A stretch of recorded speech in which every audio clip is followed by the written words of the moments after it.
कहानी की शुरुआत हुई साउथ ग्रीस में चल रही बहुत ही खतरनाक जंग को दिखाने से। दोनों ही किंगडम्स यानी राज्य के सिपाही एक दूसरे से पूरी तरह लड़ रहे थे। लड़ाई उनकी जोरों शोरों पर थी, तलवारबाजी और तीर मार मार कर एक दूसरे को हरा रही थी। सब कुछ तबाह पर बात हो चुका था। बहुत सारे सिपाही और वॉरियर्स यानी योद्धा तो पानी में डूबकर मारे जा चुके थे। इसके बाद जब सब कुछ शांत हुआ तो एक खतरनाक और मगरूर राजा जो अच्छा नहीं था, वो साउथ ग्रीस के राजा के पास जाकर उसे लड़ाई के लिए ललकारता है, क्योंकि वो दोनों दुश्मन थे। साथ में वो अपनी काफी बड़ी फौज भी लेकर गया था। साउथ ग्रीस के राजा को लगा कि हमला करने के लिए आ रहा है, तो उसने अपने सिपाहियों को कहकर तलवारों और तीरों का रुख उनकी तरफ करवा दिया। फिर जब साउथ ग्रीस का राजा खुद सामने आया तो बुरा राजा उसके सामने एक शर्त रखता है कि हम जंग तो लड़ेंगे, पर इसमें सिर्फ तुम्हारी और मेरी लड़ाई होगी। सिपाही बिल्कुल आगे नहीं आएंगे, क्योंकि हम उनका खून नहीं बहाएंगे। हम में से जो भी जीतेगा वो अपने किंगडम के साथ साथ दूसरे किंगडम का भी हकदार होगा। जीतने वाले को वहाँ का सब कुछ जैसे कि दौलत, शोहरत, इज्जत सब मिलेगा। साउथ ग्रीस का राजा इसके लिए मान गया, जिसके साथ ही दोनों की खतरनाक लड़ाई छिड़ गई। एक दूसरे पर जोरदार तलवार का हमला हुआ। साउथ ग्रीस का राजा जैसे ही तलवार से बुरे राजा का सर काटने लगा, वो साइड पर हटकर बैठ जाता है। फिर दोनों तलवारों से लड़ते रहे। बुरे राजा ने भी उस पर वार करके सर काटना चाहा, लेकिन वो भी घूमकर साइड में हो गया। यानी दोनों ही एक दूसरे को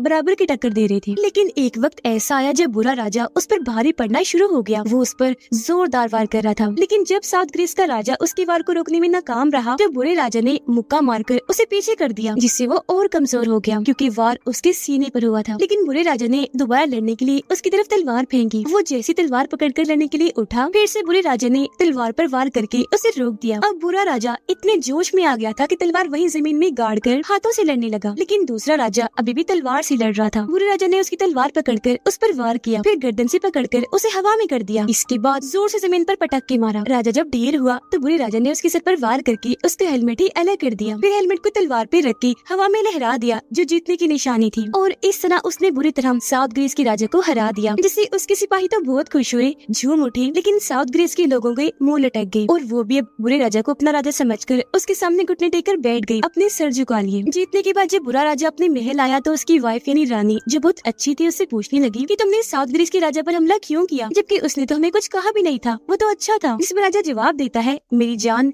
ये मैंने तुम्हारे लिए किया है। रानी बोली, झूठ, तुमने मेरे लिए नहीं बल्कि अपने लिए, दौलत, शोहरत, ताकत के लिए किया है। इस बात को लेकर इनकी बहस हो गई। रानी नाराज होकर यहाँ से चली जाती है, जिससे हम समझ गए कि इनके बीच के ताल्लुक खास अच्छे नहीं है। रानी बहुत परेशान थी, इसीलिए वो गॉडेस यानी देवी के मंदिर गई। रो रो कर उन्हें पुकारने लगी। कहती है, गॉडेस बाहर आइए, मुझे आपकी मदद चाहिए। फिर जब गॉडेस वहाँ आई तो वो रानी को संभालती है। रानी उन्हें बताती है कि मैं अपने हस्बैंड यानी बुरे राजा के जुल्म से तंग आ चुकी हूँ, कैसे भी करके इस सबसे छुटकारा हासिल करना चाहती हूँ, तो बताए मैं क्या करूँ। गॉडेस कहती है कि अगर तुम चाहो तो मैं तुम्हें एक बच्चा दे सकती हूँ, जो तुम्हारे हस्बैंड के इन सारे जुल्मों को खत्म करके बुराई के खिलाफ लड़ेगा। रानी बोली, पर मैं अपने हस्बैंड को पसंद नहीं करती, एक बच्चा हमारा पहले ही है, दूसरा बच्चा नहीं चाहती उससे। इस पर फौरन गॉडेस बोली, अपने हस्बैंड से नहीं, मेरे हस्बैंड गॉड ज़्यूस से, क्योंकि वो भी ऐसा चाहते हैं। तुम्हारे लिए उनमें हमदर्दी है, तुम उन्हें बहुत पसंद हो। अगर तुम चाहो तो उनका बच्चा पैदा कर लो, जो तुम्हारे हस्बैंड के जुल्म से तुम्हें छुटकारा दिलवाएगा और सारी दुनिया से बुराई को खत्म कर देगा, क्योंकि जाहिर सी बात है वो ज़्यूस का बच्चा होगा, तो उन जैसी उसमें भी ताकतें होंगी, और तुम उस बच्चे का नाम हरक्यूलिस रखना।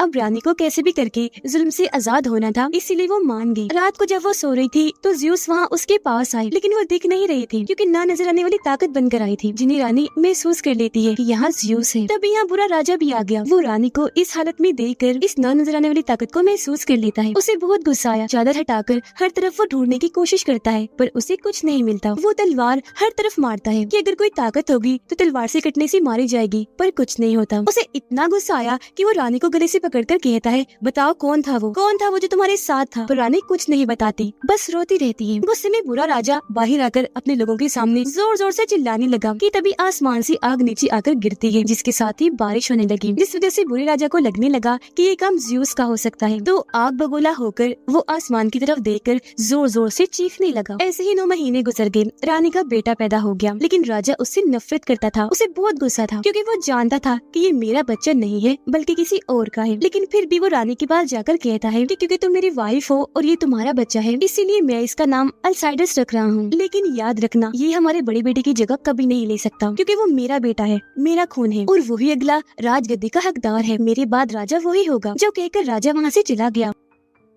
रानी यहाँ अपने बेटे की तरफ देखकर कहती है, मेरे बेटे का नाम अल्साइडस नहीं बल्कि हरक्यूलिस है, यानी वही नाम जो गॉडेस ने उसे रखने को कहा था। फिर अब ऐसे ही 20 साल गुजर गए, जहाँ हरक्यूलिस यानी अल्साइडस बड़ा हो चुका था, जो इस वक्त प्रिंसेस यानी राजकुमारी के साथ होता है। दोनों एक साथ काफी अच्छा वक्त गुजारते हैं और बहुत खुश थे क्योंकि एक दूसरे को पसंद करते थे। तभी यहाँ किंग का बेटा यानी अल्साइडस का भाई अपने सिपाहियों के साथ आ गया। अब हालांकि वो भी प्रिंसेस को पसंद करता है पर उसे कभी बताता नहीं, क्योंकि वो जानता था कि मेरा भाई अल्साइडस उसे और वो अल्साइडस को चाहती है। वो प्रिंसेस को अपने सिपाहियों के साथ भेजकर अल्साइडस को कहता है कि आज क्यों ना हम सारा दिन शिकार पर रहे, जिसके लिए वो मान गया। ये शिकार पर निकल गई, यानी रात हो जाती है और अब ये दोनों अकेले थे कि तभी एक तरफ देखकर अलर्ट हो जाते हैं, क्योंकि वहाँ शेर था जो उनकी तरफ देखकर दहाड़ रहा था, हमला करने के लिए बिल्कुल तैयार था। पर उसे देखकर अल्साइडस नहीं डरता। वो अपना रॉड लेकर धीरे धीरे आगे बढ़ा उसका काम तमाम करने के लिए। शेर दहाड़ता हुआ आगे बढ़ा, वो अल्साइडस पर झपटने ही वाला था कि तभी रोड से उसे मारकर अल्साइडस ने पीछे कर दिया। वो इतना बहादुर था कि शेर की पीठ पर भी चढ़कर उसे गिराने की कोशिश करता है, लेकिन शेर ने जैसे खुद को छुड़वाया अल्साइडस ही नीचे गिर गया। शेर उसे खाने के लिए जैसे आगे बढ़ा, अल्साइडस ने उसके मुंह में रॉड डालकर उसे रोक कर रखा, लेकिन जाहिर है शेर इतना ताकतवर था कि वो रॉड ही टूट गया। इससे पहले कि शेर अल्साइडस को निगल जाता, वो ही शेर को गले से मजबूती से पकड़ लेता है, उसे दबोच के रखता है। शेर खुद को आजाद करवाने की भी बहुत कोशिश कर रहा था, लेकिन अल्साइडस की ताकतों के आगे वो टिक नहीं पाया। उसका दम घुट गया, गले की हड्डी टूटने से वो वहीं मरकर ढेर हो जाता है। अब बहादुरी के लिए ये शेर की खाल निकालकर अपने पास रख लेते हैं। फिर जब महल वापस आए तो अल्साइडस का भाई खुद सबकी नजर में बहादुर बनने और सारा क्रेडिट खुद लेने के लिए शेर को मारने की झूठ मूठ कहानी सुनाने लगता है, जो बताकर वो शेर की खाल सबको दिखा रहा था कि इसे मैंने कैसे मारा। यह अल्साइडस सच नहीं बताता बल्कि अपने भाई की हाँ में हाँ मिलाता है कि इसने ही शेर को मारा है, क्योंकि वो अपने भाई के खिलाफ जाना नहीं चाहता था। लेकिन यहाँ रानी और प्रिंसेस जो ये जानती थी कि अल्साइडस बहादुर है जबकि उसका भाई डरपोक, उन्हें ये बात मशकूक लगती है। इसी वजह से वो काफी हैरान थी। लेकिन बुरा राजा अपने बेटे की इस बहादुरी की वजह से बहुत खुश हो जाता है और वो उसकी और रानी की शादी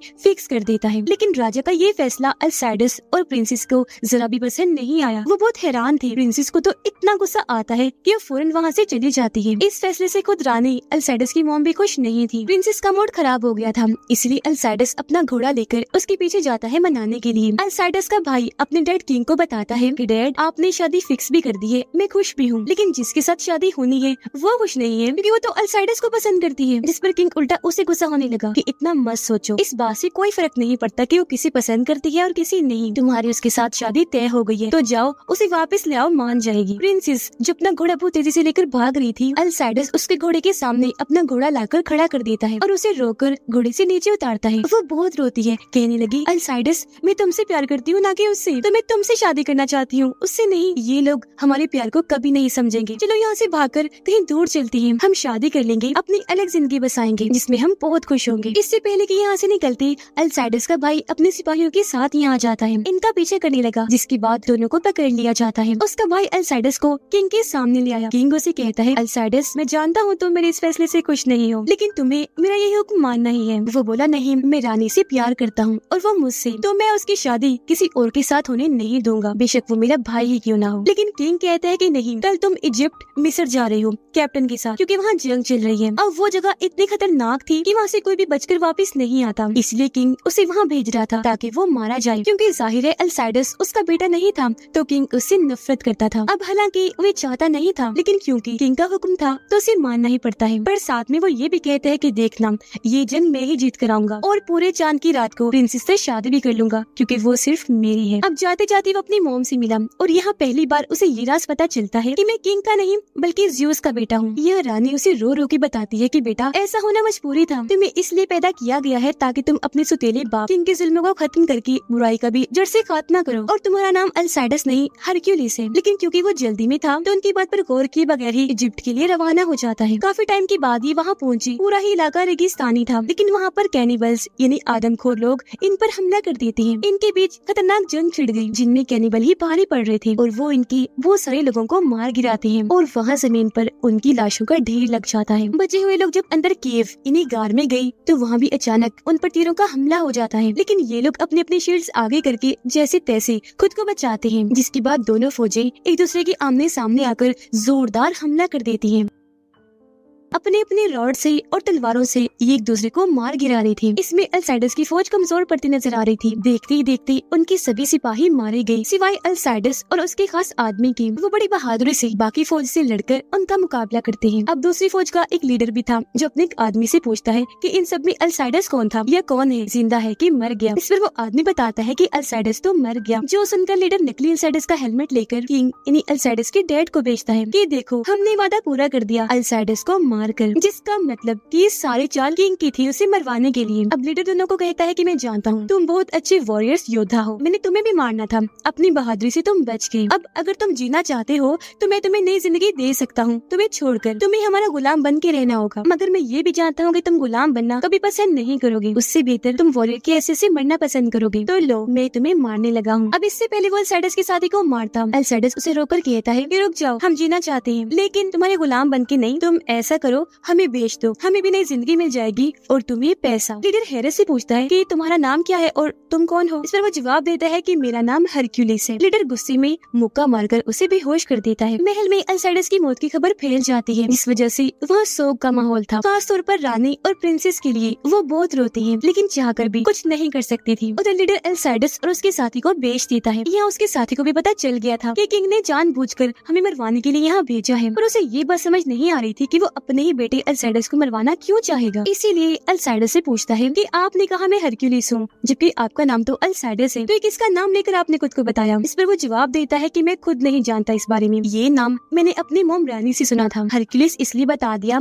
ताकि मेरे डैड किंग को लगे कि मैं मर गया हूँ, फिर यहाँ से आजाद होकर मैं वापस महल जाऊंगा और प्रिंसेस जो मेरी मोहब्बत है उससे शादी कर लूंगा। वो साथी कहता है जनाब ये काम जितना कहने में आसान है उतना ही मुश्किल है, क्योंकि आपने तो सिर्फ महल की दुनिया देखी है जबकि मैं बाहर की खतरनाक दुनिया से वाकिफ हूँ। हम यहाँ से निकलकर वापस कभी नहीं जा सकते। जिस पर वो उसे हौसला देता है कि घबराओ नहीं, बस मुझ पर भरोसा रखो, हम महल लाजमी जाएंगे। अब क्योंकि दोनों गुलाम थे इसलिए लड़ाई के लिए उन्हें जंग के मैदान में उतारा जाता है। पहले अल्साइडस का साथी गया जो शुरू में तो मार खाता है लेकिन फिर उस पर अपना कंट्रोल करके मारकर उसको अधमरा कर देता है, जिसके बाद अल्साइडस को लड़ने के लिए उतारा जाता है। आते ही वो आदमी अल्साइडस पर हमला करके उसे दूर खंबे के साथ लगा देता है, लेकिन अल्साइडस ऊपर होकर उस पर टांगों से वार करता है। दोनों एक बार फिर आमने सामने आए। अल्साइडस मुक्कों से टांगों से मार मारकर उसे अधमरा कर देता है, फिर उठाकर उसे इतना पटकता है कि उसकी हालत खराब हो गई। फिर अल्साइडस उसकी बाजू तोड़कर वहीं गिरा देता है। वो जीत गया था, इसीलिए वहाँ हर तरफ हरक्यूलिस के नारे लगते हैं, उसकी वाह की जाती है। उधर रानी जब एक जगह पर बैठकर दुआ कर रही थी तो वहाँ किंग आया जो उससे पूछने लगता है कि बताओ अल्साइडस किसका बेटा है, उसका बाप कौन है, एक है या कितने हैं। इस पर रानी फौरन बोली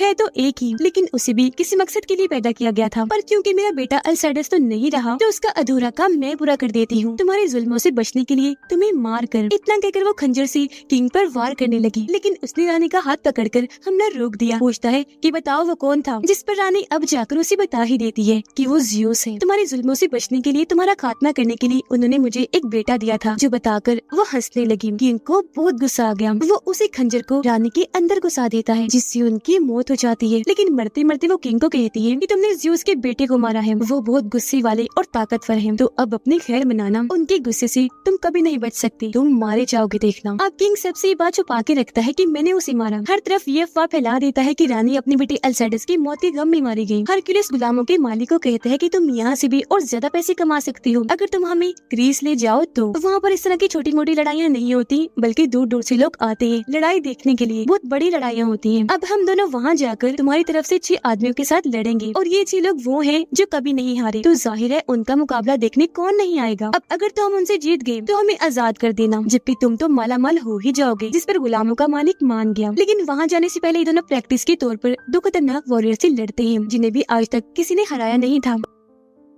पर क्योंकि हरक्यूलिस और उसका साथी भी बेहतरीन वॉरियर्स थे, किसी से कम नहीं थे, तो ये भी उनका डटकर मुकाबला करते हैं। यहाँ उनकी खतरनाक लड़ाई छिड़ गई। पहले अल्साइडस लड़ने के लिए आया, लेकिन वॉरियर उसे दूर फेंक देता है। उसका साथी आगे बढ़ा, अपने रॉड से उसके मुंह पर वार करता है, जबकि अल्साइडस भी तब तक उठकर उसे खूब मारा था। वो उसे 2 पहाड़ों के बीच फंसा देता है। लेकिन जब अल्साइडस ने देखा कि मेरे दोस्त की जान को खतरा है, तो फौरन वहाँ जाकर अगला वार होने से पहले ही उसे बचा लेता है, जिसके बाद दोनों दोबारा से उन वॉरियर से लड़ते हुए आखिरकार उन्हें हरा देते हैं। लेकिन इस सब में हरक्यूलिस का साथी बहुत जख्मी हो गया था। उसकी हालत देखकर गुलामों का मालिक कहता है ये तो चल भी नहीं सकता, वहाँ लड़ाई क्या करेगा। इस पर हरक्यूलिस का कहना था कि फिक्र ना करो, मैं अकेला ही उनसे लड़ूंगा, जिसके लिए मालिक मान गया। जिसके बाद ये लोग हरक्यूलिस के साथ ग्रीस आ जाते हैं। यह उनकी किंगडम का खास आदमी कैप्टन भी था, जिसे चुपके से पकड़कर हरक्यूलिस अपने और अपने दोस्त के बारे में बता देता है कि हम जिंदा हैं, जो सुनकर कैप्टन बहुत खुश हो गया। जिसके बाद हरक्यूलिस को जंग के मैदान में उतारा जाता है उन 6 लोगों से लड़ने के लिए, जहाँ वो बड़े आराम से एक हीरो की तरह एंट्री लेता है। फिर दौड़कर उनकी तरफ बढ़ने लगा। हालांकि वो तलवार और रॉड से उसका रास्ता रोकने की कोशिश करने लगे, लेकिन पहले वो एक पर तलवार से वार करके उसे दूर मारता है, फिर उछलकर दूसरे पर बैठकर उसके सीने में तलवार घुसा देता है। एक जैसे उसे रोकने आया, हरक्यूलिस ने उसे पकड़कर हवा में लहराकर जोर से जमीन पर पटक कर मारा। गिरते गिरते वो आदमी दोनों साथियों पर जाके लगा, जिससे वो भी गिर जाते हैं। अब दोनों ने मिलकर एक साथ फिर से उस पर हमला करना चाहा, लेकिन हरक्यूलिस अपने शील्ड और तलवार से बचते हुए एक के अंदर अपनी तलवार घुसाकर उसे मार देता है। फिर आखिरकार बचे दोनों को भी वो मार गिराता है, एक को हवा में उठाकर जबकि दूसरे पर अपने शील्ड से हमला करके। और इस तरह से उसने अकेले ही इन 6 पर भारी पड़ के इस जंग को जीत लिया। जीत की खुशी में अपना रॉड वो हवा में लहरा देता है। लड़ाई खत्म होने के बाद कैप्टन और हरक्यूलिस के साथी उससे मिलने आए।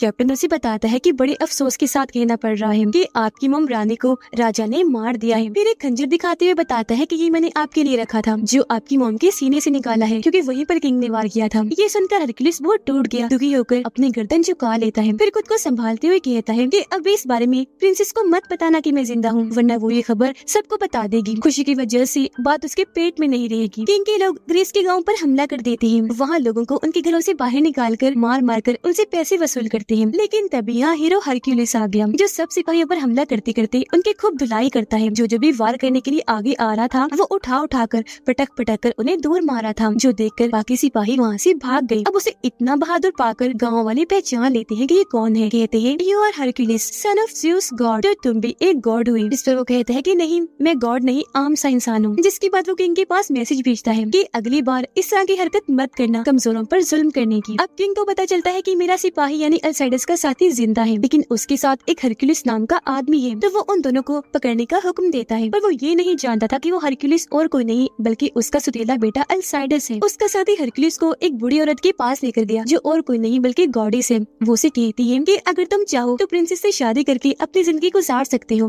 लेकिन हकीकत तो ये है कि तुम्हारी जिंदगी का मकसद कुछ और है, जो तुम्हें तुम्हारी मोहब्बत से बहुत दूर लेकर चला जाएगा। लेकिन हाँ, तुम अपने डैड ज़्यूस पर भरोसा रखो, वो तुम्हें ताकतें देंगे जिससे तुम उस किंग का खात्मा कर देना। इस पर गुस्से में हरक्यूलिस बोला कि जब सारे लोगों को मारा जा रहा था, जब मेरी मॉम को मारा गया, तब मेरे डैड ज़्यूस कहाँ थे? तब उनको होश नहीं थी, वो नहीं बचा सकते थे उन सबको। गॉडेस बोली वो हमेशा तुम्हारे साथ हैं, बस तुम्हें उन पर भरोसा करने की जरूरत है, ताकतें वो तुम्हें खुद ही दे देंगे। उधर अल्साइडस का भाई प्रिंसेस पर दबाव डालता है कि मान जाओ, शादी कर लो मुझसे। इस पर वो कहती है कि कभी सोचना भी मत, मुझे तुम बिल्कुल भी पसंद नहीं हो, मैं मरना पसंद करूंगी तुमसे शादी करने से बेहतर। जिसके बाद प्रिंसेस वहाँ से जाकर छत से कूदकर अपनी जान लेने की भी कोशिश करती है, लेकिन तभी कैप्टन वहाँ आकर उसे बचा लेता है और अब उसे बता ही देता है कि अल्साइडस जिंदा है और जो हरक्यूलिस है वो भी अल्साइडस है। और फिर अगले ही दिन दोनों फिर से एक दूसरे के आमने सामने आ जाते हैं, क्योंकि काफी टाइम के बाद मिले थे तो बहुत खुश होने के साथ साथ जज्बाती हो गई थी, उनकी आंखें भर आई थी, इसलिए गले से लग जाते हैं। किंग अगले दिन कैनिबल्स के लीडर को वहाँ बुलाकर पूछता है कि मेरे किंगडम का वो साथी जिंदा कैसे रह गया और उसके साथ ये हरक्यूलिस कौन है। कैसे भी करके मुझे दोनों लोग चाहिए, ढूंढो इनको। काफी ढूंढने के बाद आखिरकार हरक्यूलिस को ढूंढ लिया जाता है। उसका भाई खुद आता है हरक्यूलिस को पकड़ने के लिए, लेकिन वो ये देखकर काफी हैरान रह गया कि मेरा भाई ही हरक्यूलिस है। जिसके बाद उस पर हमला करने के बाद बंदी बनाकर उसे अपने साथ ले जाते हैं और उसे सबके सामने भारी पत्थरों से मजबूत जंजीरों के साथ बांध दिया जाता है। फिर उस पर बहुत जुल्म किए जा रहे थे, थोड़े से उसे मारा जा रहा था। अब किंग उसे घूरकर सब लोगों को बताता है कि देखो, ये ज़्यूस का बेटा है हरक्यूलिस, जो खुद बंधा हुआ है, मार खा रहा है, अपनी जान बचा नहीं सकता, तुम लोगों की खाक बचाएगा। ये कहकर वो उसे और मरवाता है। फिर कैप्टन को भी मरवा देता है, क्योंकि वो हरक्यूलिस का साथी था। और अब किंग जैसे उसके दूसरे साथी को मरवाने वाला होता है, हरक्यूलिस आसमान की तरफ देखकर अपने डैड का नाम लेता है, ज़्यूस, मुझे आप पर भरोसा है। उसका ये कहना ही था कि हरक्यूलिस के अंदर अलग ही ताकत आ गई, जबकि बादल भी गरजने लगे। हरक्यूलिस इतना मजबूत हो गया कि जोर लगाकर वो अपनी जंजीरों को भी तोड़ लेता है, लेकिन जंजीरों के साथ 2 भारी पत्थर भी टूट गए। अब उसका ये रूप देखकर सब दंग रह गए। किंग उसे मारने का हुक्म देता है, लेकिन जो कोई भी आगे आ रहा था वो उन पर पत्थरों से हमला करता जा रहा था। बाकी लोग डरकर वहाँ से भाग गए, जिससे वहाँ अफरा तफरी मच जाती है। जंजीरों को घुमा घुमा कर वो पत्थरों से सभी सिपाहियों को मारता जा रहा था। ऐसे उसने बहुत सारे लोगों को उठा कर पटक कर मार दिया, जिसका फायदा उठाकर किंग अपने बाकी लोगों को लेकर वहाँ से भाग गया। हरक्यूलिस अब अपने बाकी साथियों को लेकर किंग से लड़ने के लिए निकल जाता है। और ये वही पूरे चांद की रात थी जब प्रिंसेस की शादी उसके भाई से होने वाली थी, लेकिन अभी वो इनकार कर रही थी। अब हरक्यूलिस किले के सिपाहियों के पास आया, कहता है अब तुम्हें सही और गलत का फैसला करना है, तुम्हें किंग या मुझ में से किसी एक को चुनना है। वो जालिम मतलबी किंग है, जबकि मैं अब सबको प्रोटेक्टर, ख्याल रखने वाला, सबको बचाने वाला। जिस पर अब जाहिर है वो सिपाही हरक्यूलिस का ही साथ देते हैं, उसी के लिए नारे लगाते हैं। और अब हरक्यूलिस इन सबको लेकर किंग के महल में गया। किंग और उसके बेटे को लेने के लिए चैलेंज करता है। किंग बाहर आया, कहता है कि मेरा बेटा तो प्रिंसेस तुम्हारी मोहब्बत से शादी करने के लिए गया हुआ है, तो लड़ाई के लिए सिर्फ मैं आया हूँ। जो कहकर वो छोटी सी मशाल फेंकवाकर हरक्यूलिस और उसके सिपाहियों के चारों तरफ आग लगवा देता है और फिर अपने सिपाहियों को हरक्यूलिस के सिपाहियों पर हमला करने के लिए कहता है। लेकिन हरक्यूलिस उसे रोककर कहता है स्टॉप, रुक जाओ, ये जंग तो तुम्हारी और मेरी है ना? तो बस तुम्हें और मुझे ही लड़ना चाहिए और हम में से जो भी जीतेगा वो इस किंगडम का राजा होगा और फिर सब कुछ उसे ही मिलेगा, ये महल भी, सारे सिपाही भी। इस पर किंग कहता है कि नहीं हरक्यूलिस बेटा, मैं तुमसे कैसे लड़ सकता हूँ, तुम तो मेरे बेटे हो। इस पर वो जवाब देता है कि नहीं, मैं तुम्हारा बेटा नहीं हूँ, मैं तो उसका बेटा हूँ जो पूरी दुनिया पर राज करता है, ज़्यूस का बेटा हूँ, हरक्यूलिस। जिसके साथ ही दोनों फौजी आमने सामने आकर एक दूसरे से लड़ने लगती हैं, जो देखकर हरक्यूलिस अपनी तलवार ऊपर आसमान की तरफ उठाता है, जिससे आसमान में कड़कने वाली सारी बिजली उसकी तलवार में आ गई। ये ताकत हासिल करते वो बिजली को वहाँ चारों तरफ लहरा देता है। किंग के सिपाही जैसे बिजली की लपेट में आए, सबकी मौत हो जाती है, क्योंकि ये झटके बहुत ही खतरनाक थे। और ऐसे उसने सभी सिपाहियों को मार गिराया। जिसके बाद अंदर जाकर हरक्यूलिस और किंग की लड़ाई छिड़ गई। दोनों तलवारें चला चलाकर खूब लड़ रहे थे, बराबर ही लड़ाई चल रही थी। पर एक वक्त पर किंग उस पे भारी पड़ गया। वो हरक्यूलिस को बहुत मारता है। फिर जैसे दोबारा दोनों लड़ने लगे, वो टांग मारकर हरक्यूलिस को दूर गिरा देता है। किंग उसे ललकारता है। जैसे वो उठा, किंग फिर से उसे मारने लगा, लेकिन अब की बार बड़ी हिम्मत करके किंग की हर वार को वो रोक रहा था। फिर जोर से जमीन पर पटक कर उठा कर मारने लगा। वो फिर किंग को पकड़कर उसे बस जान से मारने ही वाला था कि तभी यहाँ किंग का बेटा प्रिंसेस को बंदी बनाकर ले आता है और किंग को छोड़ने के लिए कहता है। उसने प्रिंसेस पर खंजर रखा हुआ था, लेकिन प्रिंसेस उस खंजर को पकड़कर अपने सीने में घुसा लेती है। आर पार होकर वो किंग के बेटे को लगा, जिससे वो इतना जख्मी हो गया कि वहीं गिर जाता है। फौरन ही उसकी मौत हो जाती है। प्रिंसेस भी जख्मी होकर वहीं गिर गई, जो देखकर हरक्यूलिस जोर से दहाड़ता है। उसे इतना गुस्सा आ गया कि वो दोबारा किंग से लड़ने लगा। इस बार वो बहुत जोश से लड़ रहा था। वो किंग को बहुत मारता है, तलवारों से जिस्म के अलग अलग हिस्सों पर वार करके उसे दूर उठाकर मारता है। हालांकि वो खुद को बचा रहा था, लेकिन इस बार हरक्यूलिस के आगे कमजोर था। हरक्यूलिस उसे उठाकर दूर मारता है, फिर कूद कर उसके पास आया और अपने खंजर को किंग के सीने में जोर से घुसा देता है। किंग की मौत हो गई और इस तरह उसने अपनी मौम का बदला ले लिया। किंग के खात्मे के साथ साथ उसके जुल्म भी अब खत्म हो जाएंगे। जैसे वो प्रिंसेस के पास आया, ये देखकर काफी खुश हो गया कि वो जिंदा है। जिसके कुछ अरसे के बाद उनकी शादी हो गई, जो वो चाहते थे। वो हंसी खुशी रहने लगे, जहाँ उनका क्यूट सा प्यारा सा बेटा पैदा हुआ, जो अगला प्रिंस बनेगा। उनकी फैमिली पूरी हो गई और वो बहुत खुश थे। उनकी हैप्पी सी लाइफ को दिखाते हुए इस मूवी की भी हैप्पी सी एंडिंग हो जाती है।